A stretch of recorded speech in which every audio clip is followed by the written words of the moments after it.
Hello दोस्तों, आदिल त्यागी study lecture में आपका स्वागत है। इस वीडियो में हम कक्षा 9 के गणित को पढ़ेंगे, जिसमें प्रश्नावली 1.2 के सभी प्रश्नों को हल करेंगे। तो इसका पहला प्रश्न है, नीचे दिए गए कथन सत्य है या असत्य? कारण के साथ अपना उत्तर दीजिए। हमें नीचे कुछ कथन दिए हैं, इन्हें हमें सत्य बताना है और असत्य बताना है। अगर आप सत्य कहोगे तो उसका रीजन बताना है, कारण बताना कि इस वजह से ये असत्य है। ठीक है, समझ में आ गया क्या करना।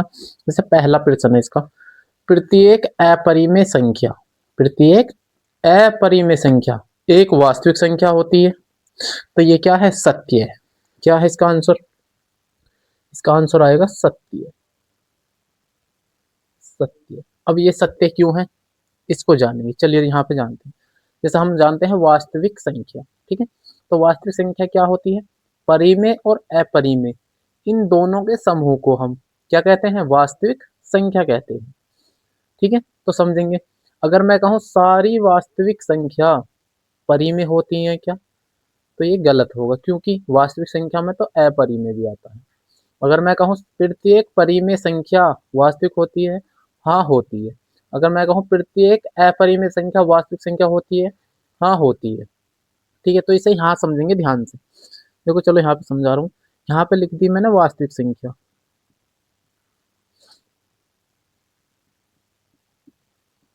वास्तविक संख्या। ये मैंने एक बक्सा बना दिया इसका वास्तविक संख्या का। इसमें क्या क्या है? परिमेय, परिमेय और अपरिमेय। अपरिमेय दोनों है इसमें, जैसे 3/4, ठीक है, ये सब है। और जैसे √2 पाई, ये सब इसमें है। ठीक है, तो ये दोनों है, ये भी है ये भी। का बॉक्स है, ये परिमेय, परिमेय, और ये अपरिमेय, अपरिमेय का बॉक्स है। अब ध्यान से देखियो, अगर मैं कहूँ क्या सारी वास्तविक संख्या परिमेय होती है? ये सारी, ये देखो ये सारी, क्या ये सारी परिमेय है? नहीं, इनमें अपरिमेय भी है। ठीक है। अगर मैं कहूँ क्या सारी वास्तविक संख्या, ये सारी, ये जो सारी वास्तविक संख्या है, ये केवल अपरिमेय है? अपरिमेय भी नहीं है। क्यों? क्योंकि इसमें परिमेय भी आ रही है। अब उल्टा कहूंगा, क्या सारी परिमेय संख्या वास्तविक संख्या है? सारी परिमेय संख्या क्या वास्तविक संख्या के अंदर है? हाँ है। अब उल्टा एक और, क्या सारी अपरिमेय संख्या वास्तविक संख्या है? हाँ, सारी वास्तविक संख्या है अपरिमेय। ऐसी इधर है, क्योंकि अपरिमेय संख्या वास्तविक संख्या है। तो अपरिमेय तो है वास्तविक संख्या में, ये ना आ रही, तो कह देंगे सत्य है। क्योंकि क्योंकि वास्तविक संख्या के समूह में,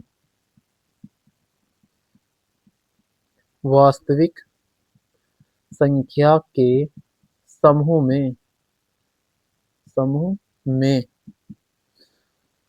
परिमेय तथा अपरिमेय दोनों आती हैं। परिमेय तथा अपरिमेय में दोनों होती हैं, होती हैं। आगे ऐसा में क्यों सत्य है? क्योंकि देखो क्या करा, प्रत्येक अपरिमेय संख्या सारी, जैसे √2 पाई वाई, ये सब, ये सबको वास्तविक संख्या कह सकते हो आप? हाँ कह सकते हैं, क्योंकि सारी वास्तविक संख्या है। ये वास्तविक संख्या के समूह में परिमेय तथा अपरिमेय दोनों आती है, इस वजह से। अगला देखेंगे क्या कह रहा है, इसे ध्यान में रखना, ठीक है। संख्या रेखा का प्रत्येक बिंदु, संख्या रेखा का प्रत्येक बिंदु √m के रूप का होता है। है पहले उसे इंट्रोडक्शन की वीडियो में बताया था मैंने, संख्या रेखा क्या होती है, तो उसे आप जाके देख सकते हो। तो संख्या रेखा ये होती है, एक लाइन, इस पे 0, इधर 1, इधर 2, इधर 3, और इधर -1, -2, -3, इस तरह से अनंत तक होती है, इधर भी और इधर भी। ठीक है, तो ये है, इसके बारे में कह रहा है। संख्या रेखा का प्रत्येक बिंदु √m के रूप का होता है। क्या सारे बिंदु √m के रूप के हैं? जहां m एक प्राकृत संख्या है। m कैसी है? प्राकृत। प्राकृत संख्या कौन सी होती है? इंट्रोडक्शन वीडियो देख सकते हो, जो 1 से शुरू होती है और अनंत पे समाप्त होती है। अगर मैं इसका अंडर रूट निकालू, जैसे √m है, ठीक है, m का मान ये है, ये सारा, तो m की जगह मैंने 1 रखा, तो √m 1 का मान 1 आएगा। √2 रखा, तो इसका मान कितना आएगा? 1.414, इस तरह से आता चला जाएगा। √3 का मान अलग आएगा, ठीक है। इसी तरह से √4 का मान कितना आएगा, 2 आएगा। तो ये क्या कह रहा है, संख्या रेखा का प्रत्येक बिंदु √m के रूप का है। क्या सारे बिंदु, देखो ये तो सारे धनात्मक आए ना सारे मान, कैसे आए सारे, प्लस के, ये भी प्लस का, ये प्लस का, जबकि संख्या रेखा पे तो माइनस के भी हैं, संख्या रेखा पे कैसे हैं, माइनस के भी। तो इसलिए ये असत्य है। क्यों असत्य है, क्योंकि संख्या रेखा पे माइनस के चिन्ह भी आते हैं, ठीक है। तो लिख देंगे असत्य, असत्य। क्योंकि रीजन बताना पड़ेगा ना, क्योंकि संख्या रेखा रेखा रेखा पर ऋणात्मक संख्या भी होती है, संख्याएं भी होती होती ठीक है। चलिए अगला, प्रत्येक वास्तविक संख्या, जो हमने अभी पढ़ी थी, प्रत्येक वास्तविक संख्या वो अपरिमेय संख्या होती है। देखो क्या सारी वास्तविक संख्या पढ़ी थी ना अभी, वास्तविक संख्या पढ़ी थी, इसमें परिमेय भी होती है और अपरिमेय भी होती है, अपरिमेय, ठीक है। तो ये कह रहा प्रत्येक वास्तविक संख्या, क्या सारी वास्तविक संख्या सभी वो अपरिमेय होती है, क्या इसमें तो परिमेय भी आ रहा है, ठीक है। तो ये असत्य है। क्यों, क्योंकि वास्तविक संख्या में तो अपरिमेय और परिमेय दोनों आती हैं, तो इसलिए असत्य है। जो पहले क्वेश्चन में समझाया था उसे देख लेना आप। तो यहाँ पे लिखेंगे हम असत्य, असत्य, क्योंकि वास्तविक संख्या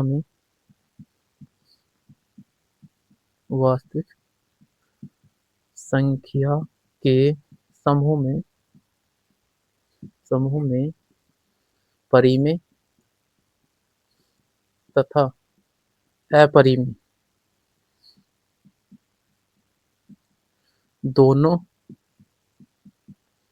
होती है, होती।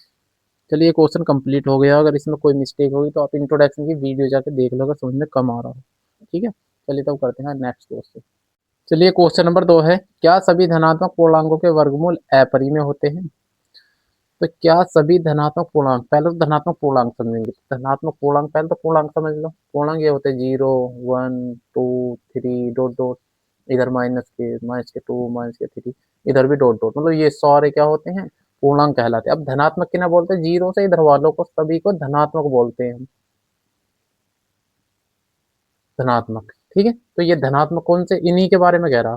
क्या सभी धनात्मक पूर्णांकों के वर्गमूल, इनके मैं अगर वर्गमूल निकालूं, जैसे मैं 1 का वर्गमूल निकालूं तो क्या आया बताइए, 1 आया। अब 1 क्या है, परिमेय आया, परिमेय, परिमेय है। √2 का निकाला, √2 का तो 1 ऐसा आएगा, वो भी क्या है 1.414, इस तरह से आएगा, क्या है ये, अपरिमेय, अपरिमेय। अगर कोई दिक्कत आ रही है तो इंट्रोडक्शन की वीडियो देख लेना, ठीक। √3 भी क्या है, अपरिमेय। अगर मैं √4 निकालूं, √4 का कितना मान आएगा, 2 आएगा, और ये क्या है, परिमेय। तो देखो परिमेय भी आ रही है, अपरिमेय भी आ रही है, लेकिन क्या रहा, क्या सभी धनात्मक पूर्णांकों के वर्गमूल अपरिमेय होते हैं, तो नहीं। क्या देंगे उत्तर, नहीं। नहीं समझ में आ गया होगा, क्योंकि धनात्मक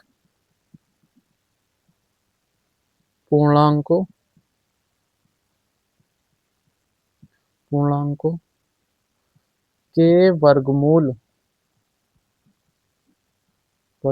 में परिमेय तथा अपरिमेय दोनों आती आती, ठीक है। ये दे दिया हमने, कारण भी बता दिया। यदि नहीं तो एक ऐसी संख्या का वर्गमूल का उदाहरण दिया। अब उदाहरण देना हमें, उदाहरण उदाहरण या तो 1 का दे दो या 4 का दे दो। चलिए √4 का देता हूं मैं, √4 को लिख सकता हूं मैं 2, और 2 क्या है, परिमेय। ये दे दिया उदाहरण। चलिए तो ये क्वेश्चन कंप्लीट हो गया। क्वेश्चन नंबर 3 करते हैं। 3 क्या कह रहा है, दिखाइए कि संख्या रेखा पर रूट 5 को किस प्रकार निरूपित किया जा सकता है। हमें दिखाना है कि संख्या रेखा पर रूट 5 को हम किस प्रकार दिखा सकते हैं। इस क्वेश्चन को करने के लिए हम समकोण त्रिभुज की हेल्प लेंगे। तो समकोण त्रिभुज ऐसा त्रिभुज होता है जिसमें एक कोण 90 डिग्री होता है, और हमने पढ़ा है तो क्या होता है, 90 डिग्री के सामने वाले का नाम कर्ण होता है। क्या होता है, कर्ण। और जहां पे 90 डिग्री बनता है, इस लाइन पे बन रहा है 90 डिग्री, तो उसका नाम आधार होता है। और लंब सीधे रेखा को उसको लंब बोलते हैं। तो समकोण त्रिभुज में एक प्रमेय पढ़ी थी हमने, पाइथागोरस प्रमेय। तो क्या होती है वो, पाइथागोरस प्रमेय कहती है कि अगर मुझे ये वाला मान चाहिए, ये वाला कर्ण, तो कर्ण का जो वर्ग होगा वो बराबर होगा आधार के वर्ग, आधार का वर्ग प्लस लंब का वर्ग, इसके बराबर होगा। अगर मैं देखो आधार क्या, पहले ये जानेंगे कि रूट 5 आया कहाँ से, कैसे आया बन के, ठीक है। तो ये कहाँ से आया वो देखेंगे। अगर मैं इसका आधार 2 ले लूँ, कितना ले लूँ, 2, और लंब ले लूँ 1, लंब कितना ले लूँ, 1। अब देखेंगे कर्ण है ना, ये कर्ण ही तो है। तो ये चेक करना कि रूट 5 है या नहीं। तो निकालेंगे कर्ण का वर्ग बराबर आधार, बताइए कितना है, 2, 2, और इसकी घात कितनी है, 2, प्लस लंब, लंब कितना है, 1, और इसकी घात कितनी है, 2, 2 की घात 2, 2 की घात 2 का मतलब है 2 गुणा 2, यानी कि 2 दूनी 4, प्लस 1 का वर्ग 1, 4 और 1 5। इधर क्या चलता आ रहा है, कर्ण का वर्ग आ रहा है। अब देखो इसे, ये जो वर्ग है, ये घात जो है, इसे मैं बराबर के इधर ले जाऊंगा। जब मैं इसे बराबर के इधर ले जाऊंगा तो इधर बचेगा कर्ण, कर्ण बचा इधर। अब ये घात इधर आकर रूट बन जाती है, और ये बन गया 5। तो कर्ण जो आता है वो ऐसा आता है, जब तुम आधार 2 लोगे और लंब 1 लोगे, तब जाके हमें रूट 5 प्राप्त होता है। ठीक है, समझ में आ गया। तो अब इसे हम हल कैसे करेंगे, चलिए थोड़ा सा मैं ऐसे बताता देता हूँ। संख्या रेखा खींचेंगे एक, ठीक है। यहाँ पे मान लो 0, यहाँ 1, यहाँ 2, यहाँ 3, यहाँ 4, यही तो होती है संख्या रेखा, जिसको हम इधर माइनस के भी होते हैं। तो हम यहाँ से स्टार्ट करेंगे, ठीक है। तो हमें कितना आधार लेना है, आधार हमें 2 लेना है। तो मान लो यहाँ पे ए पॉइंट है ये, ठीक है। तो यहाँ तक लेना है मुझे, ये वाला एरिया यहाँ तक क्यों लेना, क्योंकि आधार मुझे 2 लेना, तभी तो रूट 5 प्राप्त हो रहा। तो ये लूंगा मैं 2। ऊपर को कितना लूंगा, देखो 90 डिग्री का कोण बनाना पड़ेगा, क्योंकि समकोण त्रिभुज 90 डिग्री का होता। तो एक 90 डिग्री का मैं यहाँ पे कोण बना लूंगा ऐसे, ठीक है।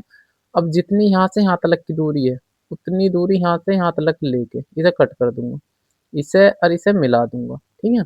तो ये जो बन के आएगा, ये आएगा रूट 5। ये हमने 1 ली, आ गया तो रूट 5। अब ये एक संख्या रेखा पे कहाँ होगा, यहाँ से प्रकार रखेंगे इस पे, और इसे ऐसे देखें तो यहाँ आ जाएगा लगभग। चलिए करते हैं। तो सबसे पहले मैं क्या करूंगा, एक संख्या रेखा खींच लूंगा।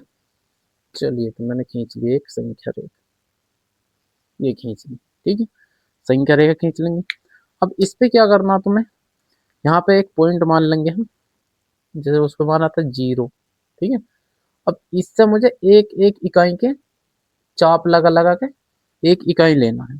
तो कैसे लेंगे, ध्यान से। अब ये दूरी मैंने ले ली, हमने मान लिया कि ये दूरी 1 इकाई है। कितनी है, 1 इकाई। जहां भी है ये 1 इकाई है, आप कितनी भी ले लेना, ठीक है। शुरू में ले लो जितनी भी है, फिर चेंज नहीं करनी बाद में। अब मैंने इतनी ले ली, अब लगा दिया, फिर ये लगा दिया, फिर ये लगा दिया, ठीक है। इतने चाप लगा लेंगे, और ये दूरी अब इतनी रहनी चाहिए, अब आगे पीछे ना होवे, इसे ऐसे ही रख लेंगे। अब इसका नाम रख रहा हूँ मैं, इसका नाम 1, 2, 3, 4, ठीक है। ये जो चाप है ये ऐसे कर लोगे। अब हमें कितनी दूरी लेनी है, 2, 2 तो यहाँ से लेके यहाँ तक बैठेगी 2, ये, ठीक है। अब इस पे मुझे, इसका नाम मैं अगर ए रख दूं, तो इस पे मुझे 90 डिग्री का कोण बनाना है। कितना बनाना है, 90 डिग्री। तो इसके लिए हमें चांदी की आवश्यकता होगी। तो चांदी को इस पे रखना कट पे, और लाइन के ऊपर लाइन आनी चाहिए। तो यहाँ 90 डिग्री, क्योंकि समकोण त्रिभुज बनाना, ये रहा, ठीक है। तो यहाँ पे है 90 डिग्री, ये इसे मिला देंगे हम। चलिए तो मिला दें, बिल्कुल सीधी लाइन होनी चाहिए 90 डिग्री, ये मिला दें, ठीक है। मिला लोगे ऐसे। अब ये जो हमने प्रकार में ली थी दूरी, क्योंकि हमें लंब क्या लिया था, इसमें लंब हमने कितना लिया था, लंब एक लिया था ना, एक एक, तो यहाँ भी लंब एक ही लेंगे। तो एक यही है जो एक इकाई है, बस इसे हिलनी नहीं चाहिए।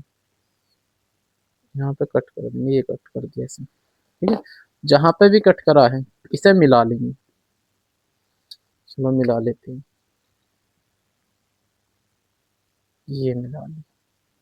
तो ये जो बन गया, ये तो दो ली थी, ये एक ली थी, ये जो आया ना, ये आया रूट 5। अब इसे हमें यहाँ नहीं दिखाना, हमें दिखाना इस रेखा पे, संख्या रेखा पे कि रूट 5 कहाँ आएगा। चलिए, तो रूट 5 कहाँ आएगा अभी चेक करते हैं। क्या करना आपको, ये जितनी भी ये दूरी है उतनी दूरी ले लेंगे, देखो इतनी दूरी है। अब इसे इतनी दूरी ले ली मैंने जितनी ये है, अब इसे ऐसे मिलाते आ जाएंगे। जहाँ पे भी ये कट करेगा इस संख्या रेखा को, वहीं पे रूट 5 होगा, तो हमारा रूट 5 यहाँ पे होगा, यहाँ पे रूट 5 कहाँ होगा, यहाँ पे। तो बस यही सवाल हो गया कंप्लीट। दोबारा बताऊं, सबसे पहले एक संख्या रेखा खींच लेंगे, ठीक है। फिर दो इकाई, आधार जो लेना दो लेना, तो दो इकाई जितनी भी आप इसके इसमें ले लोगे प्रकार में, वही एक इकाई हो जाएगा, कितनी भी ले लो शुरू में, ठीक है। बस वो चेंज नहीं होनी चाहिए, मान लो इतनी लेनी, फिर कट कट लगाने हैं ऐसे 3 4 लगा लेंगे, ठीक है। तो दो आधार कितना लेना, दो, तो दो दूसरे आधार पर नाम रख देंगे ए। इस पे 90 डिग्री का कोण बनाना, चांदी से 90 डिग्री का कोण बना लोगे। अब जहां से तुमने इसे कट करा, तो जितनी दूरी ये शुरू में ली थी वही दूरी रहनी चाहिए, इसे कट करेंगे ऐसे, इसे और इसे मिला देंगे। ये आया रूट 5। अब ये रूट 5 यहाँ दिखा रहा है, हमें दिखाना संख्या रेखा पे, तो इतनी दूरी लेके और इसे ऐसे मिला देंगे, जहां पे भी ये कट करेगा संख्या रेखा को वहीं पर रूट 5 होगा। तो उम्मीद करता हूँ ये समझ में आ गया होगा। चलिए, तो क्वेश्चन नंबर 4 है, कक्षा के लिए क्रियाकलाप। ये वाला सवाल आपको कक्षा में बैठ के करना है। क्या करना है, वर्गमूल सर्पिल की रचना करनी है। एक वर्गमूल सर्पिल की क्या करनी है हमें, रचना। किस प्रकार करेंगे चलिए देखते हैं। तो सबसे पहले एक बिंदु ओ ले लेंगे, ले लोगे, ठीक है। इस बिंदु ओ पे हमें रूट 2 की रचना करनी है, रूट 3 की रचना करनी है, रूट 4 की, रूट 5 की, ऐसी करते चले जाना है, रूट 4 5 ऐसे करते चले जाना है, ठीक है। तो उसी को हम क्या बोलेंगे, जब तक करना है जब तक कि ये एक वर्गमूल सर्पिल ना बन के आ जाए। चलिए मान लेते हैं सबसे पहले ये ओ पॉइंट है, ठीक है। इससे हमें एक इकाई दूरी लेनी है, उसका नाम रख देंगे P1। इस पे 90 डिग्री का कोण बनाना है। अब ये एक इकाई दूरी किससे लेनी है, प्रकार की सहायता से। मान लो ये जो दूरी है इनके बीच की, वो एक इकाई है, ठीक है। कितनी भी दूरी ले लेना, बस वो हिलनी नहीं चाहिए, एक बार कितनी भी ले लो। अब ये ले ली मैंने एक, ठीक है, तो ये ले ली, ये एक इकाई ले ली। अब ये हिलनी नहीं चाहिए, ठीक है। तो यहाँ पे हमें क्या करेंगे, सबसे पहले ओ से यहाँ तक दूरी लेंगे एक इकाई, ठीक है। उस पर P1 मान लेंगे और उस पर बनाएंगे हम 90 डिग्री का कोण, ठीक है। और इस 90 डिग्री का कोण बना के जितनी दूरी ये ली थी हमने, इस दूरी से इस पर कट करेंगे इस तरह से, ठीक है, कट कर लेंगे। इसे और इसे मिला देंगे, तो हमारा वर्गमूल 2 बन जाएगा, ठीक है। जब वर्गमूल 2 बन जाएगा, फिर क्या करना है हमें, आधार अब की बार 2 लेना है। आधार कितना लेना है, 2, और काटना, और उस पर 90 डिग्री का कोण बनाना है। फिर एक इकाई काटना है, फिर रूट 3 बनाना है। फिर आधार हम क्या लेंगे, वर्गमूल 3 लेंगे आधार। फिर एक इकाई से कट करना है प्रकार से, फिर रूट 4 बन जाएगा। इसी तरह से करते जाना है, कब तक, जब तक एक वर्गमूल सर्किल बन के ना आ जाए। तो चलिए करते हैं। तो सबसे पहले हम क्या करेंगे, एक पॉइंट ओ ले लेंगे, ठीक है।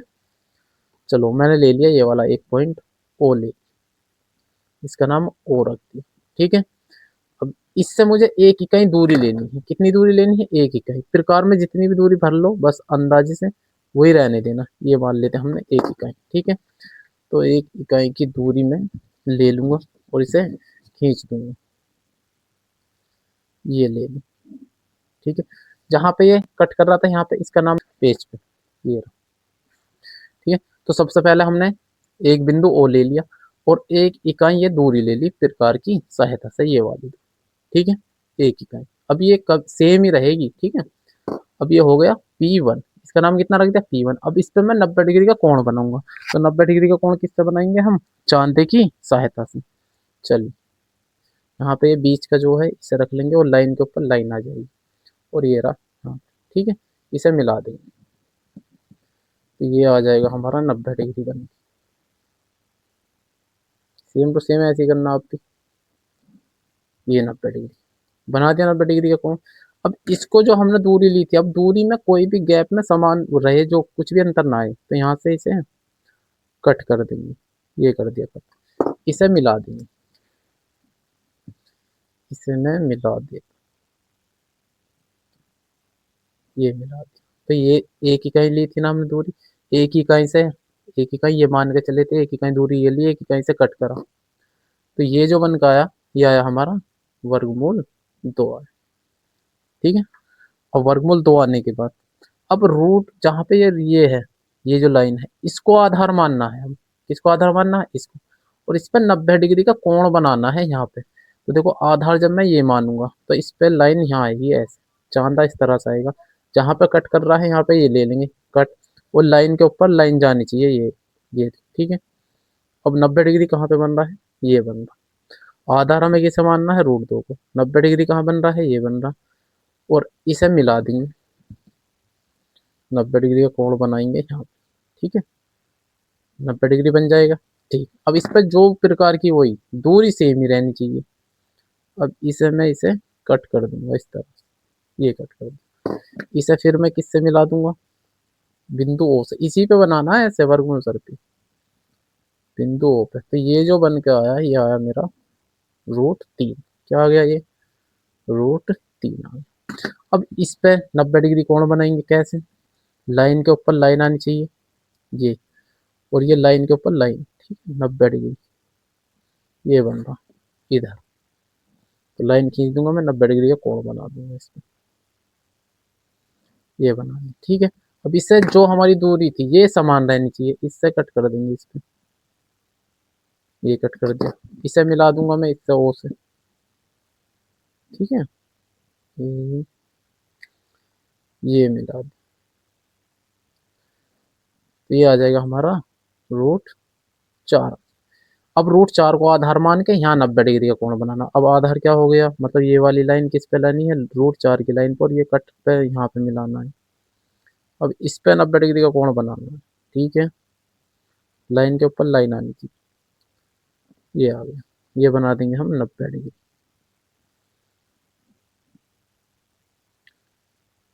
ये बना दिया। ठीक है। अब इस 90 डिग्री जहां बनाया, इसे हमें वही एक इकाई से कट करना है। ये हो गया। इसे हम ओ पे मिला देंगे, ये मिला है। तो ये √5 आ गया हमारा। तो जैसे यहाँ पे बना P1, यहाँ P2, यहाँ पे P3, P4, P5 पे अब हम 90 डिग्री बनाएंगे। देखो P1 पे बनाया 90 डिग्री, फिर P2 पे बनाया 90 डिग्री, P3 पे, P4 पे, P5 पे 90 डिग्री बनाएंगे। कैसे? अब जो √5 की लाइन आई उसे आधार मानेंगे, और ये कट पे लगाएंगे, जहाँ पे कट आ रहा लाइन के ऊपर लाइन लेंगे, और 90 डिग्री की। दिख रहा है? तो इस तरह से बनाते चले जाएंगे। ये बन गया। अब इसे किससे काटेंगे? एक इकाई से काटेंगे इससे, ये कट कर दिया। तो ये इस तरह से इसे मिला देंगे। ये जो आया हमारा, ये आया वर्गमूल सर्कल, इस तरह से घूम जाएगा भी 7, ये √8 आ गया। इस तरह से ऐसे घुमाते जाओगे तो ये एक वर्गमूल सर्कल की रचना हो जाएगी। चलिए, तो कंप्लीट हो गया।